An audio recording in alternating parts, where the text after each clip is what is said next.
Motorola's new Moto X isn't loaded with the kind of specs that typically accompany a super high-end smartphone, but that hasn't stopped Google from pushing it as a flagship contender. On contract, the suggested retail price of the Moto X starts at $199, the same price point as one of the most popular smartphones in history, Samsung's Galaxy S4. How do these competitors fare in a head-to-head challenge? Let's find out. I'm Michael Fisher, this is Pocket Now, and this is Motorola Moto X versus Samsung Galaxy S4. Last week, we brought you a comparison featuring the Moto X up against the Google Edition HTC One, and we'll follow the same format when comparing the X against the stock Galaxy S4 running TouchWiz atop Android Jelly Bean. We'll do that in 4 categories: build, software, camera, and test notes. To make sure you don't miss future reviews, comparisons, and features, subscribe to Pocket Now here on YouTube and follow us where we tweet, post, snap, and share. These smartphones differ not just in terms of their design, but in the philosophy behind that design. Samsung's Galaxy S4 is largely a refresh of last year's Galaxy S3, but made even lighter and thinner. By contrast, the Moto X is a complete departure from the hard, angular Motorola of old. It's tangible proof that Google's acquisition of the company has had a significant impact. The X features a curved back with a finger-friendly dimple and a soft-touch finish, while the Galaxy S4 offers the now familiar glossy plastic hyperglaze coating that looks good but scratches easily. While our Moto X is black, the highly customizable device will be available in over 250 color combinations, and it's fully assembled in the USA. The Galaxy S4, like most other smartphones, is manufactured outside the US, and it's available in just a handful of colors. A much more visible difference between these devices is found in the display. While the Moto X manages quite a feat in packing a 4.7-inch 720p AMOLED screen into its petite chassis, the Galaxy S4 is no slouch here either. A 5-inch 1080p AMOLED panel has the X's screen beat in size and in resolution. We found that the X does offer higher saturation and warmer whites, regardless of the display mode selected, but neither of these screens is hurting for color vibrance or black levels. There's no getting around the S4's higher resolution and pixel density, and if you try hard, you can probably make it out, but only if you're looking for the difference. Taking a look at the engines, the most notable difference here is that only one of these phones lets users get under the hood. The Galaxy S4 includes user-expandable memory and a user-replaceable battery, while the Moto X doesn't. The 50 gigs of free Google Drive storage that you get with a Moto X purchase helps, but sometimes there's no substitute for a good microSD card, so Samsung wins the power user points in this regard. In terms of raw power, our AT&T Galaxy S4 here also packs the more conventional chipset, which is also widely regarded as more powerful. It's a Snapdragon 600 clocked at 1.9 GHz and backed up by 2 gigs of RAM, while the Moto X offers a customized dual-core S4 Pro at 1.7 GHz. Hold on, though. That application processor is backed up by the same Adreno 320 GPU as found in the Galaxy S4, and it's also augmented by 2 independent cores, one for linguistics processing and the other for contextual computing. Motorola is calling this home-cooked system the X8 mobile computing system, and it's so different from the system inside the Galaxy S4, and almost any other phone out there, that you're left thinking the performance just has to reflect that. But that's not really the case. Sure, there are some deviations in benchmark results, but not necessarily what you'd expect. If you're a hardcore gamer, you'll want to take those into account, but on a day-to-day basis, common tasks like opening and flicking between apps, general responsiveness overall, and so forth, pretty comparable. In fact, the Moto X has a slight edge here. You rarely see the hiccups and stutter on the X that you'll occasionally get on the S4. That's probably because the X is running a near stock build of Android 4.2.2, while the Galaxy S4 also has to run TouchWiz, Samsung's heavy third-party UI, on top. That UI completely changes the look and feel of Android and offers a whole catalog of special features to go on top of it. That catalog includes everything from Smart Stay, which keeps the screen on while you're looking at it, to Air Gesture, which allows you to use your finger like a hovering stylus, and much, much more. Whether those features are worth anything to you depends on your own taste. See our Galaxy S4 full review to help with that, but there's a lot of them. With the S4, the name of the game is quantity of features, not quality.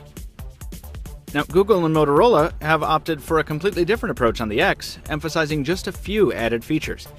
These make use of the Moto X's special processing cores to allow for such add-ons as touchless control, which lets you give the phone verbal, hands-free commands even when it's in standby, and active display, which detects when the phone is removed from a pocket or flipped over on a table and displays a quick summary of received notifications.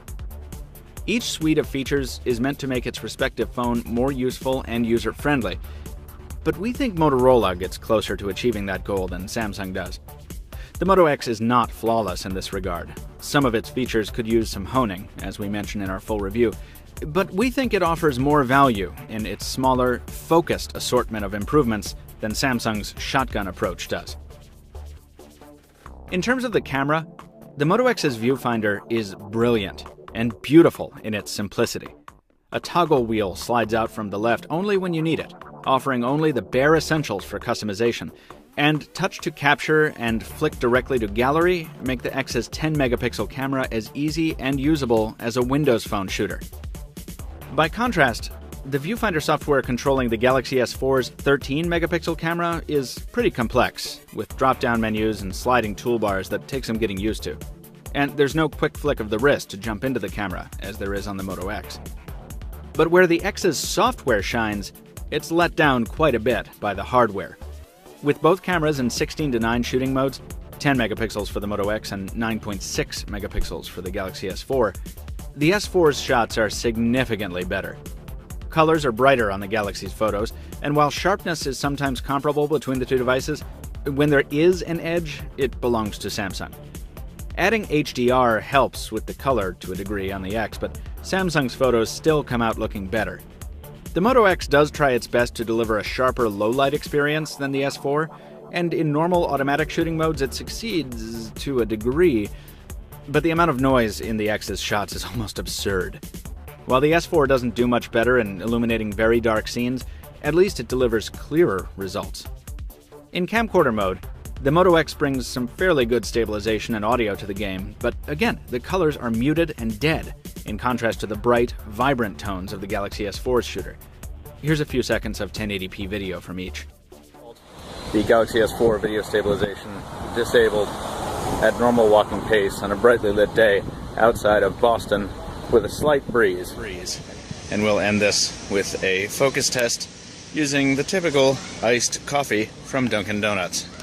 Everyone's favorite coffee, if your name is Michael Fisher. So while the Moto X delivers okay results that can be cleaned up after the fact, along with fast shutter speed and a wider field of view, those advantages aren't enough to overcome the better results of the Galaxy S4. The Samsung shooter trounces the Motorola camera, and that's not even taking into account Samsung's more customizable shooting modes. If optical performance is a priority for you, there's no debating it. The S4 wins, hands down. But the pendulum swings the other way in terms of voice calls, a field Motorola has quite a bit of experience in. This shouldn't be a surprise if you've watched our other Galaxy S4 comparisons, but the Moto X delivers much better quality on both sides of the call, and much better noise cancellation as well. It's also more pleasant to talk on thanks to that curved construction. In phone calling, it's the winner all around. That advantage persists in terms of speakerphone, though we are dealing with a very loud speaker on both of these units. If pressed, we'd probably prefer the speaker on the X, due to its slight edge and bass and a slightly fuller sound. That advantage also translates to the headphone listening experience as well. You'll probably be able to listen to your tunes a bit longer on the Galaxy S4, though, not just because of its slightly larger battery, but because that battery is also replaceable, as mentioned before. Still, each of these devices should get you through a full day of moderate to heavy use with no problem. The story of these two devices is one of fundamentally different concepts, resulting in totally divergent end results. They both have their ups and downs, and where your priorities lie will govern which is the right one for you. If you need a smartphone with the maximum possible amount of features, a solid camera, one of the best displays on the market, and a conventional, powerful heart beating under it all, the Galaxy S4 is your phone. If, on the other hand, you're looking for a more palm-friendly, more rugged build, more polished features and software, excellent voice quality, and more customization than you can find anywhere else, the American-assembled Moto X is the better fit. Either way, though, These are both excellent products in their own way, so the money you shell out will be well spent. Thank you for tuning in for this one, folks. We hope you enjoyed this comparison. As I mentioned before, we have a full review on each of these devices on our YouTube channel and a full written review at pocketnow.com. Visit us there, but before you go anywhere, please toss us a like if you enjoyed the video, leave a comment down below if you have some feedback, follow us on social media, and stay tuned for the next one. It's coming very soon. Until then, thank you for watching. This has been Michael Fisher with Pocket Now. We'll see you then.